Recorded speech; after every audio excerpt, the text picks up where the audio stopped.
जोहार दोस्तों, कैसे हैं आप लोग। आप लोग का जेपीएससी मेंस का तैयारी कैसे चल रहा है। कमेंट बॉक्स में कमेंट जरूर करें। और बहुत सारे बच्चे बहुत कम टाइम में हमको इतना प्यार दे रहे हैं। आप सबको मेरी ओर से बहुत बहुत धन्यवाद। आप सबका जोहार, इतना कम टाइम में इतना प्यार देने के लिए दोस्तों। और हिंदी मीडियम के जो बच्चे हैं ना, वो हमेशा फंस जाते हैं मेंस में। उन लोग का प्रीलिम्स आ जाता है, लेकिन यहाँ मेंस में फंसने का रीज़न ये है कि उन लोग बुड़बक नहीं है, उन लोग के पास कंटेंट नहीं है। यदि कंटेंट रहेगा ना उन लोग के पास, तो 100% क्वालिफाई करेंगे दोस्तों। तो आप लोग उसका चिंता ना कीजिए, आप लोग कंटेंट मिलेगा। अभी पूरा जो है आपका PYQ का यानी प्रीवियस क्वेश्चन का जो आंसर राइटिंग सेशन चल रहा है, उसके बाद ना पूरा नोट्स आपको हम दे देंगे। आप लोग चिंता नहीं कीजिए, एकदम जुड़े रहिए, हर एक चीज़ आपको मिलेगा। अभी फिलहाल टाइम कम है, इसीलिए आप लोग को हम जो है इसका आंसर राइटिंग करवा रहे हैं, ताकि आप लोग को प्रैक्टिस हो जाए। उसके बाद ना जितने सारे हिंदी मीडियम के बच्चे हैं भाई, जो भी बच्चे तैयारी करते हैं हिंदी मीडियम को इंग्लिश मीडियम को, लेकिन हिंदी मीडियम में क्या है ना कि हम लोग के पास थोड़ा सा कंटेंट कम रहता है, तो आप लोग चिंता नहीं करना है। हम लाइन बाय लाइन आप लोग को नोट्स दे देंगे। आप लोग जुड़े रहें, अपना प्यार देते रहें दोस्तों। हम लोग स्टार्ट किए थे प्रीवियस क्वेश्चन पेपर 3 से। इसमें हम लोग हिस्ट्री का जो स्टार्ट किए थे, हिस्ट्री में हम लोग ना एंशिएंट हिस्ट्री प्राचीन काल का एक क्वेश्चन ले लिए थे, मिडिवल का एक क्वेश्चन ले लिए थे दोस्तों, और आधुनिक काल का एक क्वेश्चन ले लिए थे। आज जो है हिस्ट्री का जो है 6 जेपीएससी का अंतिम कड़ी है, और है झारखंड का इतिहास। इससे एक क्वेश्चन आया है बिरसा आंदोलन से जुड़ा हुआ। यही क्वेश्चन है, बिरसा आंदोलन किस हद तक सरदारी आंदोलन से प्रभावित था, बिरसा आंदोलन के प्रभावों की विवेचना करें। ये क्वेश्चन आया था, और क्वेश्चन देख रहे हैं सिलेबस में यहाँ पे है। इसलिए हम बार बार बोलते हैं कि सिलेबस को ना हमेशा अपने पास रखिएगा। यही सिलेबस आपको रिजल्ट दिलाएगा, आपको पता चलेगा क्वेश्चन कहाँ से पूछता है। तो सिलेबस अपने आसपास रखिएगा, जब भी पढ़िएगा कहाँ से क्वेश्चन पूछ रहा नहीं पूछ रहा देखते रहिएगा। तो यहीं से आपको क्वेश्चन आया था, और क्वेश्चन ये था। और ये पूरा क्वेश्चन देख रहे हैं, इसमें इंट्रोडक्शन है, फिर सरदारी आंदोलन का संक्षिप्त परिचय लिखा गया है, फिर बिरसा मुंडा आंदोलन पर सरदारी आंदोलन का प्रभाव ये यहाँ पे लिखा गया है, फिर जो है आपका बिरसा मुंडा आंदोलन का प्रभाव क्या इम्पैक्ट पड़ा ये, और लास्ट में कंक्लूजन। ये पूरा जो है आंसर राइटिंग इन चरणों में डिवाइडेड है। और ये पूरा जो फैक्ट देख रहे हैं, ये फैक्ट जो है झारखंड की 2 किताबों से लिया गया है। एक है झारखंड की रूपरेखा डॉक्टर राम कुमार तिवारी का, यहाँ से मैक्सिमम कंटेंट को लिया गया है। दूसरा जो है झारखंड का उड़ान, यहाँ से भी बहुत सारे कंटेंट को लेने का प्रयास किया गया है। और तीसरा मेरा खुद का जो अपना एक्सपीरियंस है, इस क्वेश्चन में हम डालने का प्रयास किए दोस्तों। तो चलिए स्टार्ट करते हैं आज का सेशन। तो यहाँ जो है क्वेश्चन 2 भाग में डिवाइडेड है, पहले समझ लीजिएगा। बिरसा आंदोलन किस हद तक सरदारी आंदोलन से प्रभावित था, ये एक जगह ये क्वेश्चन हो गया। दूसरा जो है ना, बिरसा आंदोलन के प्रभावों की विवेचना करें, ये 2 क्वेश्चन है। तो दोनों क्वेश्चन को ध्यान से समझना पड़ेगा। इसमें पहले भूमिका को हम लोग पढ़ेंगे, फिर देखेंगे सरदारी आंदोलन का संक्षिप्त परिचय, 2 हो गया। तीसरा में हम लोग देखेंगे पड़ाव में बिरसा मुंडा आंदोलन पर सरदारी आंदोलन का प्रभाव, और चौथा में यहाँ पे रहेगा आपका बिरसा मुंडा आंदोलन का क्या इम्पैक्ट पड़ा, क्या प्रभाव पड़ा, और अंतिम कड़ी में होगा निष्कर्ष कंक्लूजन, जो बहुत बढ़िया तरीका से लिखा गया है। तो आप लोग शांति से समझिएगा, पूरा मैं समझाने का प्रयास करूँगा दोस्तों। भूमिका 19वीं शताब्दी के उत्तरार्ध में छोटा नागपुर क्षेत्र वर्तमान झारखंड में आदिवासी समाज पर औपनिवेशिक शासन, जमींदारी व्यवस्था, मिशनरियों और बाहरी महाजनों का गहरा दबाव बढ़ता जा रहा था। यहाँ पे क्या बोला गया कि 19वीं शताब्दी के उत्तरार्ध में, मतलब 19वीं शताब्दी के अंतिम चरण में, अंतिम समय में क्या है, छोटा नागपुर क्षेत्र में जो अभी का वर्तमान झारखंड है में आदिवासी समाज पर, किस समाज पर, आदिवासी समाज पर औपनिवेशिक शासन माने अंग्रेजों का शासन, जमींदारी व्यवस्था, मिशनरी माने ईसाई मिशनरी, और बाहरी महाजनों के, यहाँ के महाजन नहीं, जो बाहरी लोग यहाँ के बसे थे, का गहरा दबाव बढ़ता जा रहा था। पारंपरिक खुदकट्टी व्यवस्था, मुंडाओं द्वारा बनाई गई जमीन को खुदकट्टी जमीन कहा जाता है, और उनके द्वारा चलाए गए सिस्टम को खुदकट्टी सिस्टम कहा जाता है। तो पारंपरिक खुदकट्टी व्यवस्था के टूटने से आदिवासियों की भूमि उनसे छीनी जाने लगी। जो खुदकट्टी व्यवस्था था वो जो समाप्त कर दिया जाने लगा, और आदिवासियों की जमीन को उनसे छीना जाने लगा। इस शोषण के विरुद्ध पहले सरदारी आंदोलन 1858 से लेकर 1895 में, यहीं पे लिख दिया गया है कि इसका पीरियड कब से कब तक था। तो आप पढ़े होंगे कि सरदारी आंदोलन की शुरुआत 1858 में से लेकर 1895 तक चलता है, और बाद में बिरसा मुंडा आंदोलन, उलगुलान आंदोलन जिसको बोलते हैं, 1895 से लेकर 1900 तक। ये डेटा जरूर डालिएगा। हम बार बार बोलते हैं कि जब भी आप हिस्ट्री का आंसर राइटिंग कीजिएगा, ईस्वी डालने का जरूर प्रयास कीजिएगा। ये ईस्वी आपको 1-2 नंबर जो है औरों से आगे ले जाएगा। तो सरदारी आंदोलन 1858 से लेकर 1895, और बाद में बिरसा मुंडा आंदोलन जिसको बोलते हैं उलगुलान आंदोलन 1895 से लेकर 1900, का उदय हुआ। बिरसा आंदोलन यद्यपि एक अधिक उग्र धार्मिक, सांस्कृतिक और राजनीतिक स्वरूप वाला आंदोलन था। बिरसा आंदोलन क्या था कि एक अधिक उग्र था, धार्मिक, सांस्कृतिक और राजनीतिक स्वरूप वाला था आंदोलन, फिर भी यह कई स्तरों पर सरदारी आंदोलन से प्रभावित था। कभी कभी कहा यह भी जाता है कि सरदारी आंदोलन का अगला जो चरण आया वो क्या आया, बिरसा मुंडा आंदोलन आया। तो ये आप देख रहे हैं इंट्रोडक्शन यहाँ पे लिख दिया गया है बहुत बढ़िया तरीका से कि 19वीं शताब्दी के उत्तरार्ध में छोटनागपुर क्षेत्र यानी वर्तमान झारखंड में आदिवासी समाज पर औपनिवेशिक शासन, जमींदारी व्यवस्था, मिशनरियों और बाहरी महाजनों का गहरा दबाव बढ़ता जा रहा था। पारंपरिक खुरकटी व्यवस्था के टूटने से आदिवासियों की भूमि उनसे छीनी जाने लगी। इस शोषण के विरुद्ध पहले सरदारी आंदोलन 1858 से लेकर 1895 और बाद में बिरसा मुंडा आंदोलन जिसको बोलते हैं उलगुला आंदोलन 1895 से लेकर 1900 का उदय हुआ। बिरसा आंदोलन यद्यपि एक अधिक उग्र धार्मिक, सांस्कृतिक और राजनीतिक स्वरूप वाला आंदोलन था, फिर भी यह कई स्तरों पर सरदारी आंदोलन से प्रभावित था। अब यहाँ पे ना ये तो हो गया आपका इंट्रोडक्शन। अब देखिए सरदारी आंदोलन का संक्षिप्त परिचय। सरदारी आंदोलन, अब देखिए सरदारी आंदोलन का संक्षिप्त परिचय लिखने के रीजन भी यहाँ पे है कि सरदारी आंदोलन से प्रभावित था ना बिरसा मुंडा आंदोलन, क्वेश्चन ये पूछा था, तो इसको यहाँ पे ना कनेक्टिंग करने के लिए, क्वेश्चन को आगे बढ़ाने के लिए, जोड़ने के लिए लिखा गया है सरदारी आंदोलन का संक्षिप्त परिचय। सरदारी आंदोलन मुख्यतः मुंडा आदिवासियों द्वारा चलाया गया एक संगठित आंदोलन था। देखिए यहाँ पे नहीं लिखे शुरुआत कब हुआ है, क्योंकि यहाँ पहले भी लिखा जा चुका है कि 1858 से 1895 में, तो यहाँ पे बाद में रिपीट नहीं करना है। सरदारी आंदोलन मुख्यतः मुंडा आदिवासियों द्वारा चलाया गया एक संगठित आंदोलन था जिसका उद्देश्य निम्नलिखित था। क्या क्या था? खुदकट्टी भूमि का पुनः स्थापना, जो खुदकट्टी भूमि छीनी जाने लगी थी उसको दोबारा जो है शामिल कर देना, स्थापना करना है। दूसरा है जमींदारों, ठेकेदारों और महाजनों का शोषण का विरुद्ध, जो जमींदार, ठेकेदार और महाजन जो मुंडाओं को शोषण कर रहे थे उसका विरोध करना। तीसरा है ब्रिटिश प्रशासन के अन्यायपूर्ण कानूनों का विरोध संघर्ष, जो ब्रिटिश प्रशासन यहाँ पे आके जो रूल कर रहे थे अन्यायपूर्ण तरीके से, जो यहाँ पे टैक्स वसूल रहे थे, जबरदस्ती कर रहे थे, उसके विरुद्ध क्या था? संघर्ष था। यहाँ पूरा सरदारी आंदोलन के बारे में नहीं लिखना है, यहाँ हमको लिखना है बिरसा मुंडा आंदोलन से, लेकिन सरदारी आंदोलन से जुड़ा हुआ है इसलिए यहाँ पे लिख दिया गया इसके बारे में। अब यहाँ समझिए बिरसा मुंडा आंदोलन पर सरदारी आंदोलन का प्रभाव, इस आंसर राइटिंग का तीसरा पड़ाव है बिरसा मुंडा आंदोलन पर सरदारी आंदोलन का प्रभाव। अब इसमें जुड़ा हुआ जितना सारा फैक्ट है आप भी इस तरह डायग्राम बनाइएगा, एट्रैक्टिव लगेगा, और जितना एट्रैक्टिव लगेगा उतना आपको नंबर मिलेगा। मतलब जितना भी आप एग्जामिनर को कम मेहनत करवाइएगा आपका स्कोर उतना बढ़ेगा। तो आपको लिखना है आंसर राइटिंग, तो कहानी की तरह नहीं लिखना है, उसी कहानी को अलग अलग चरण में, अलग अलग पड़ाव में तरीका से लिखना है, इफेक्ट डाल के लिखना है, तब मजा आएगा। तो बिरसा मुंडा आंदोलन पर सरदारी आंदोलन का प्रभाव, भूमि अधिकारों की विचारधारा में प्रभाव पहला था, संगठित प्रतिरोध की प्रेरणा दूसरा था, बाहरी शोषण के विरुद्ध चेतना ये तीसरा था, नेतृत्व और जन आधार का विस्तार चौथा था, और पांचवा सीमाएं और भिन्नताएं। ये 5 पॉइंट यहाँ हम लोग डील करेंगे। क्या क्या? भूमि अधिकार की विचारधारा में प्रभाव, संगठित प्रतिरोध की प्रेरणा, बाहरी शोषण के विरुद्ध चेतना, और नेतृत्व और जन आधार का विस्तार, और सीमाएं और भिन्नताएं। अब देखिए इसको ना पहला पॉइंट को हम लोग डील करेंगे, भूमि अधिकारों की विचारधारा में प्रभाव। सरदारी आंदोलन ने आदिवासियों में यह चेतना विकसित की कि भूमि पर उनका परंपरागत और सामुदायिक अधिकार है। ये सबसे पहले कौन बोला? सरदारी आंदोलन ने आदिवासियों में ये चेतना विकसित की, आदिवासियों को ये याद दिलाया, ये आदिवासियों को प्रेरणा दिया कि भूमि पर उनका परंपरागत और सामुदायिक अधिकार है। हम ही लोग का जमीन है, हम ही लोग तैयार किए, ये हम लोग का परंपरागत और सामुदायिक अधिकार है। ये कौन बोला? सरदारी आंदोलन बोला। बिरसा मुंडा आंदोलन ने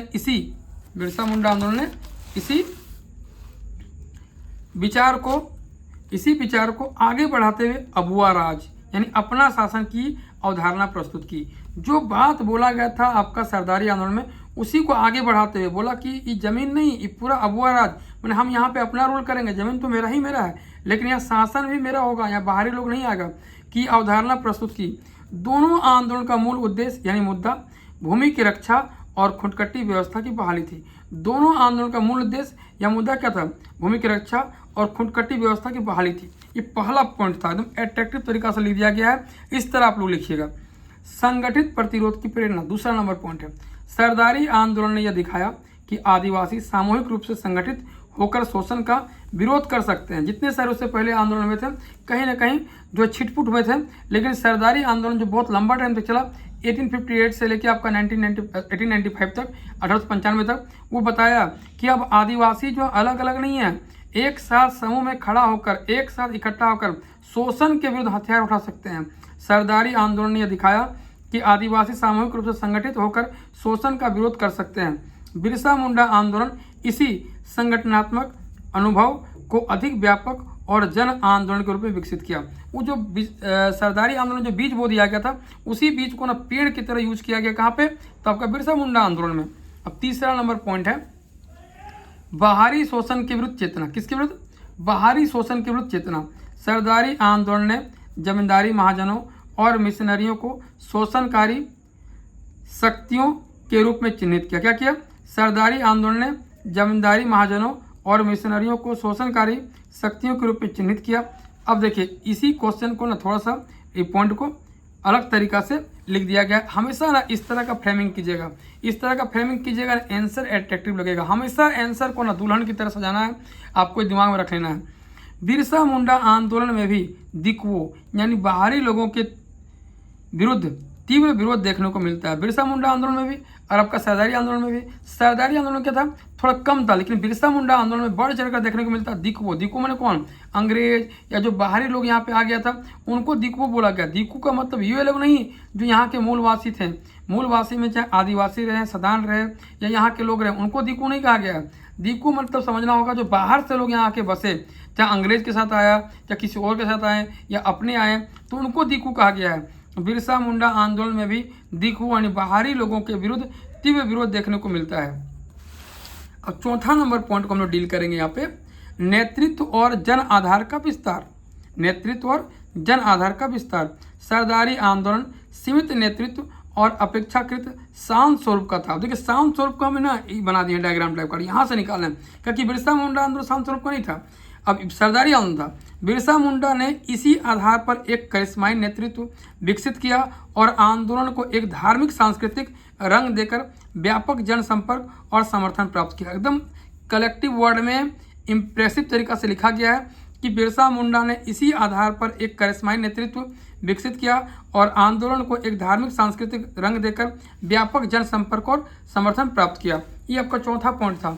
अब देखिए पांचवा नंबर, सीमाएं और भिन्नताएं। मतलब बिरसा मुंडा आंदोलन और सरदारी आंदोलन में कुछ अलग अलग ना डिफरेंसेस था। क्या डिफरेंसेस था समझना होगा।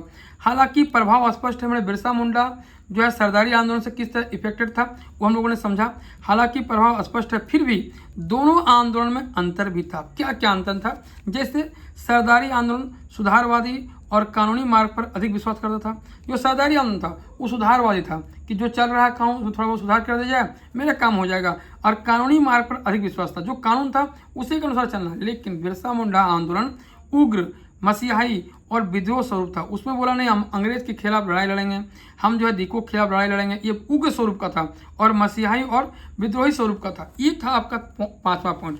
इसी प्रकार बिरसा मुंडा आंदोलन ने सरदारी आंदोलन की सीमाओं को पार करते हुए अधिक तीव्र संघर्ष का मार्ग अपनाया। अब ये पूरा आपका क्वेश्चन का जो है सेक्शन कंप्लीट हो गया। अब हम लोग पढ़ेंगे चौथा और जो है सबसे जो है आपका इम्पोर्टेंट फैक्ट बनता है इस आंसर राइटिंग का। यदि रीड बोला जाए तो यही आपका रीड है, बिरसा मुंडा आंदोलन का प्रभाव। अब क्या प्रभाव था?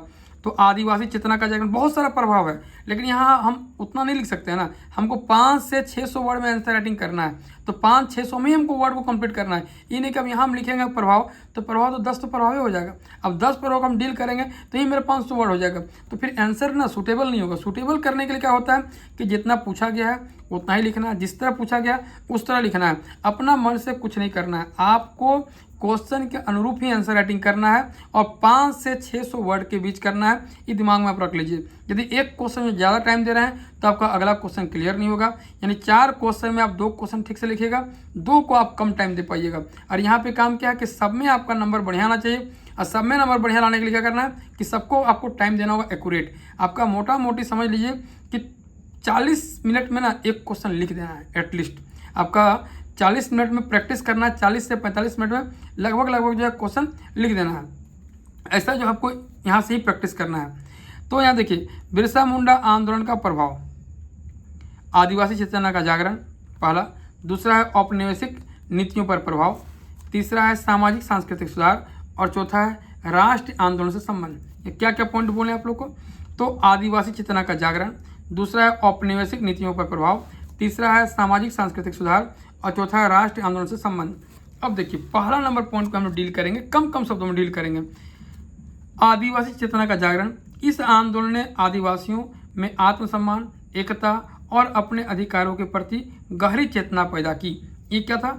आदिवासी चेतना का जागरण, इस आंदोलन ने आदिवासियों में आत्मसम्मान, एकता और अपने अधिकारों के प्रति गहरी चेतना पैदा की। पहला पॉइंट था। दूसरा पॉइंट है औपनिवेशिक नीतियों पर प्रभाव।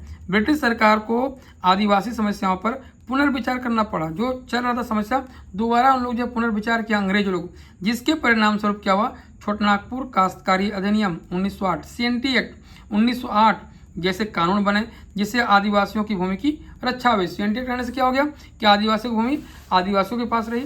अब तीसरा जो पॉइंट है सामाजिक सांस्कृतिक सुधार। सामाजिक सांस्कृतिक सुधार, बिरसा मुंडा ने सामाजिक कुरीतियों, अंधविश्वास और बाहरी धार्मिक प्रभावों का विरोध किया, जिससे आदिवासी संस्कृति के संरक्षण को बल मिला।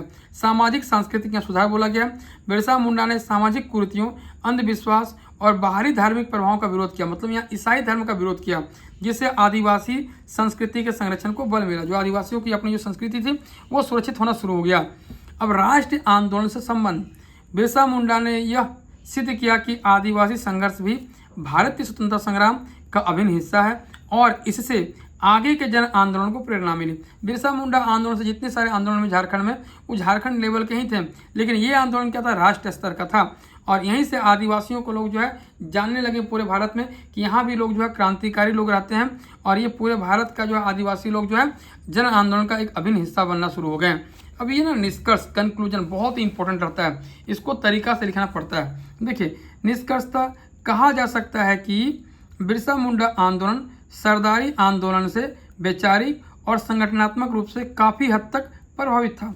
अब वही क्वेश्चन का यहाँ पे डाल दिया गया है कि निष्कर्षतः कहा जा सकता है कि बिरसा मुंडा आंदोलन सरदारी आंदोलन से वैचारिक और संगठनात्मक रूप से काफ़ी हद तक प्रभावित था, विशेषकर भूमि अधिकार, शोषण विरोधी और आदिवासी एकता के संदर्भ में। मतलब यह क्या बोला गया? विशेषकर किसमें? भूमि अधिकार में, शोषण के विरोध में और आदिवासी एकता के संदर्भ में। किंतु बिरसा मुंडा ने इन विचारों को एक नए, अधिक उग्र और व्यापक आंदोलन में परिवर्तित कर दिया। जो बात बोला गया था, इन विचारों को एक नया और अधिक उग्र और व्यापक आंदोलन में क्या किया? परिवर्तित कर दिया गया बिरसा मुंडा के द्वारा। इस आंदोलन का प्रभाव न केवल तत्कालिक औपनिवेशिक नीतियों पर पड़ा, बल्कि इसने आदिवासी समाज को अस्थायी रूप से जागरूक, संगठित और आत्मसम्मान से भर दिया। मतलब पूरा जो है आदिवासी समाज जो है आत्मसम्मान से भर गया, जागरूक हो गया, एकत्रित हो गया। ये किया कौन? बिरसा मुंडा आंदोलन ने। भारत इतिहास में यह आंदोलन आदिवासी प्रतिरोध और सामाजिक न्याय का महत्वपूर्ण अध्याय है। अब देख रहे ये पूरा जो है आपका इंट्रोडक्शन यहाँ लिख दिया गया। इस तरह से आपको फ्रेमिंग करना है आंसर को। वहाँ पे आपको काबिल नहीं बनना है, काबिल ये बनना है कि हम क्वेश्चन को कैसे कंप्लीट करें। जो पूछा गया वही लिखना है, अपना मन से कुछ नहीं लिखना है, क्वेश्चन के अनुरूप लिखना है। जैसे अब यहाँ पढ़िएगा बिरसा मुंडा आंदोलन पर सरदारी आंदोलन का प्रभाव। अब इसमें 4-5 पॉइंट नहीं बनेगा, बहुत पॉइंट बन जाएगा। अब जैसे यहाँ पे आप देखिएगा कि बिरसा मुंडा आंदोलन का प्रभाव, ये 4 ही नहीं बनेगा, 10-12 बन जाएगा, लेकिन क्वेश्चन के डिमांड के अनुसार आंसर लिखना है। यहाँ पर 2 क्वेश्चन था, तो एक में आपका 200-250 वर्ड और दूसरे में 200-250 वर्ड, और आपका भूमिका हो जाएगा 70-75 वर्ड का, और आपका कंक्लूजन हो जाएगा, निष्कर्ष हो जाएगा उतना का। तो अब कुल मिला के देखिएगा ना, तो 500-600 वर्ड में आपका आंसर कंप्लीट हो जा रहा है। तो दोस्तों इस तरह का सेशन आप लोगों को कैसा लग रहा है कमेंट बॉक्स में कमेंट जरूर करें। और आप लोग को और कुछ जानकारी चाहिए जेपीएससी से रिलेटेड तो ज़रूर बताइएगा, हम आपको जो है अपना जानकारी साझा करने का पूरी प्रयास करेंगे। तो दोस्तों इस तरह से आपका जेपीएससी का जो है 6 जेपीएससी का प्रीवियस क्वेश्चन का सेक्शन डी कंप्लीट हुआ। यहाँ से क्वेश्चन जो है कंप्लीट हो गया, और इस तरह पूरा आपका हिस्ट्री कंप्लीट हो गया है, आपका मॉडर्न, मेडिवल और एंशिएंट, और आपका जो है ये झारखंड वाला सेशन। अब जो अगला टॉपिक हम लोग जो पढ़ेंगे वो स्टार्ट करेंगे हिस्ट्री से। तो आप लोग जो तैयार रहें, इस तरह कंटिन्यू बेसिस पे जो है वीडियो आप लोग को मिलता रहेगा। तो चलिए फिर मिलते हैं एक नए ऊर्जा के साथ, एक नए उत्साह के साथ और एक नए एनसीईआरटी के साथ। तब तक सबको जोहार, जय झारखंड।